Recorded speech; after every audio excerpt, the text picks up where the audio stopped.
સુરતમાં વારંવાર ભ્રષ્ટ લાંચિયા સરકારી બાબુઓ લાંચ લેતા એસીબીના હાથે ઝડપાતા હોય છે ત્યારે સુરત એસીબીની ટીમે સુરત મહાનગરપાલિકાના વરાછા ઝોનમાં આકારણી વિભાગમાં ફરજ બજાવતા ક્લાર્કને 3500 રૂપિયાની લાંચ લેતા રંગે હાથે ઝડપી પાડતા લાંચિયા સરકારી બાબુઓમાં રીતસરનો ફફડાટ જોવા મળ્યો છે। સુરતમાં ફરી ભ્રષ્ટાચાર સામે એસીબીને સફળતા મળી છે। સુરત શહેરમાં એન્ટી કરપ્શન બ્યુરોએ સફળ ટ્રેપ ગોઠવી સુરત મહાનગરપાલિકાની વરાછા ઝોન આકારણી વિભાગના ક્લાર્ક રાકેશ કુમાર ચંદુભાઈ શ્રીમાળીને 3500 રૂપિયાની લાંચ લેતા રંગે હાથે ઝડપી પાડ્યો હતો।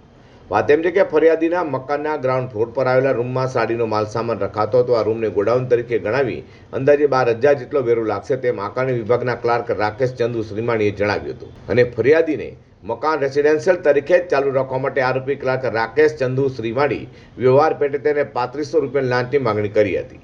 ફરિયાદી લાંચ આપવા ઈચ્છતા ન હોવાથી તેમણે એસીબીનો સંપર્ક કરી ફરિયાદ નોંધાવી હતી, જે ફરિયાદના આધારે એસીબીએ છટકાનું આયોજન કર્યું હતું। ટ્રેપ દરમિયાન આરોપીએ ફરિયાદી સાથે હેતુલક્ષી વાતચીત કરી લાંચની રકમની માંગણી કરી હતી અને વરાછા ઝોન ઓફિસની બાજુમાં હરદેવ સમોસા તેમજ ગોયલ સેલ્સ પોઈન્ટ નામની મોબાઈલની દુકાન સામે ફૂટપાથ પર જ લાંચના 3500 રૂપિયા સ્વીકારતા એસીબીની ટીમે વરાછા ઝોનના આકારણી વિભાગના ક્લાર્ક રાકેશ ચંદુભાઈ શ્રીમાળીને રંગે હાથે ઝડપી પાડ્યો હતો, જે લઈને ભ્રષ્ટ સરકારી બાબુઓમાં આજે ફફડાટ જોવા મળ્યો છે।